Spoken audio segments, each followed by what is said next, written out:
Ever notice how so many of us spend years, sometimes decades, chasing after success, but we rarely, if ever, stop to actually realize how far we've already come? Welcome to today's Explainer. We're going to be exploring a pretty fascinating psychological trap. Think about it. A few years ago, the salary you earn today probably felt like an absolute dream. The phone in your pocket might have seemed impossibly expensive, and the lifestyle you're living right now, it probably looked like the ultimate finish line. Yet somehow, despite crossing that finish line, so many of us still feel like we're falling behind. Why is that?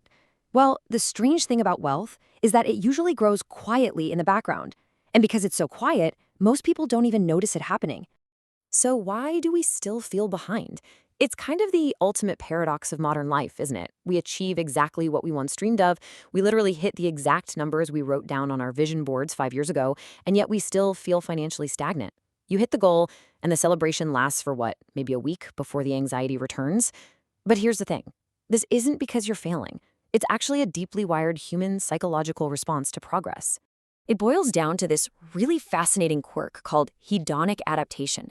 When we finally achieve that dream salary, our brain quickly recategorizes it as our new normal. So when we achieve something, yes, our happiness does increase, but only temporarily. After that, our baseline expectations rise to meet our new reality. The new car becomes normal, the new house becomes normal, and suddenly, almost without realizing it, we start chasing the next thing just to feel that exact same high all over again. There's a saying, money solves many problems, but expectations grow almost as fast as income. And wow, does that hit the nail on the head. This is exactly why we feel like we're constantly falling behind. A lot of people think, if I just earn a little more, then I'll finally feel successful. But because our expectations are constantly neutralizing our happiness, that feeling keeps slipping further and further away. It's a never-ending moving goalpost. Which brings us to part 1, the power of invisible growth. If chasing that constantly moving goalpost doesn't work, how do we actually recognize and build true wealth? Well, we have to step away from those dramatic, overnight success stories we're constantly sold. In reality, wealth creation rarely looks dramatic. Social media kind of tricks us into believing that building wealth is this sudden, explosive event, a massive crypto profit, a viral success, or a lottery-like startup exit. But real progress, it's actually incredibly boring to watch. It's built on quiet, seemingly insignificant actions. It's that small annual salary increment. It's paying down just a little bit of debt each month. It's spending an hour a day learning one new skill. Now, these things don't make for flashy social media posts, but they are the absolute foundation of real wealth. The real magic here is compounding, and I mean compounding money or compounding skills. Look at how it plays out over time. In year 1, starting a monthly investment or studying a little bit every day feels, honestly, completely insignificant. By year 3, you're really just locking in the discipline. By year 5, the growth is still mostly invisible to the outside world, but by year 10, the compounding explodes. Your investments actually start earning more than your own contributions. These tiny actions completely transform a life over a decade, but for those first few years, you just have to get comfortable with the progress being entirely invisible. The most powerful growth is often invisible while it is happening. Think about your own life right now for a second. Think about the small sacrifices, the investments that feel absolutely tiny today, the habits that feel boring, the extra effort at work that feels totally unnoticed. Every single one of those things is working in the background. You are quietly compounding. Let's move on to part 2, proud of the boring. To really recognize invisible growth, we have to kind of rewire our emotional relationship with the daily grind. Every single day, we're faced with a stark contrast. On one hand, doing the work today, saving, studying, investing, feels incredibly boring compared to, say, buying a new gadget or going on a lavish trip. But on the other hand, those boring actions are exactly what generate long-term wealth, personal growth, and ultimate freedom. The things that are the absolute least flashy right now are the exact things that generate the immense pride you're going to feel in the future. Seriously, when you look back at your life, what are you actually going to be proud of? Nobody, and I mean nobody, looks back 5 years later and feels a deep, profound sense of pride about scrolling social media for thousands of hours. Nobody is proud of impulsive emotional spending. We only become proud of consistency, discipline, patience, and personal growth. We become proud of the times we actively chose long-term value over temporary excitement. Growth rarely feels exciting in the moment. It feels meaningful when you look back.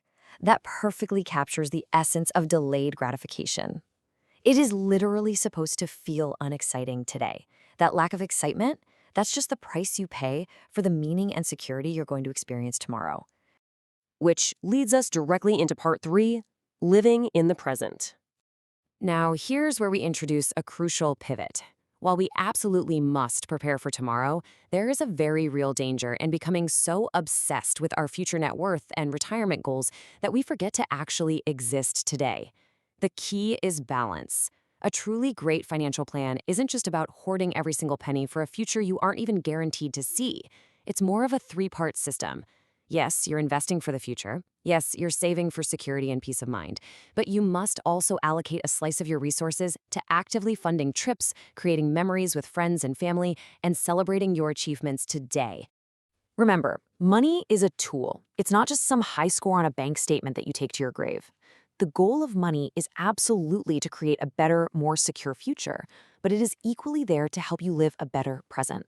It's about spending intentionally on the experiences that bring you joy right now, rather than just endlessly delaying your entire life.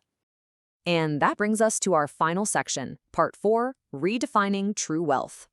As we pull all these concepts together, I think we really need to tear down the traditional, status-driven definition of what it actually means to be rich. When you strip away all the social media hype and the luxury marketing, a truer definition emerges. Wealth is having less stress when a random emergency happens. It's having better habits that compound over time.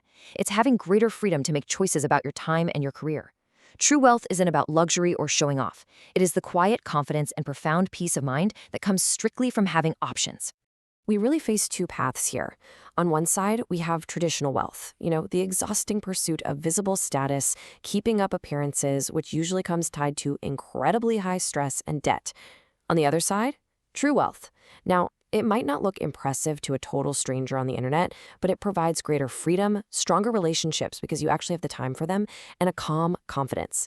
It's making the transition from buying things just to feel important to building a life where you no longer feel the need to prove anything to anyone. The richest people are not always those with the highest net worth. Sometimes they're the people who appreciate how far they have come. I want to encourage you right now to stop chasing that moving goalpost for just a moment. Seriously, look back at where you were 5 years ago. Acknowledge the invisible progress you've made, the habits you've built, the knowledge you've gained. That appreciation, that is a form of wealth all in itself. I'm going to leave you with this final thought today. Sometimes the biggest sign of success is realizing you are already much further ahead than you think. Don't underestimate the power of your slow, quiet progress. Keep compounding those habits. Keep balancing your present and your future. And remember that true wealth is the peace of mind you are building along the way.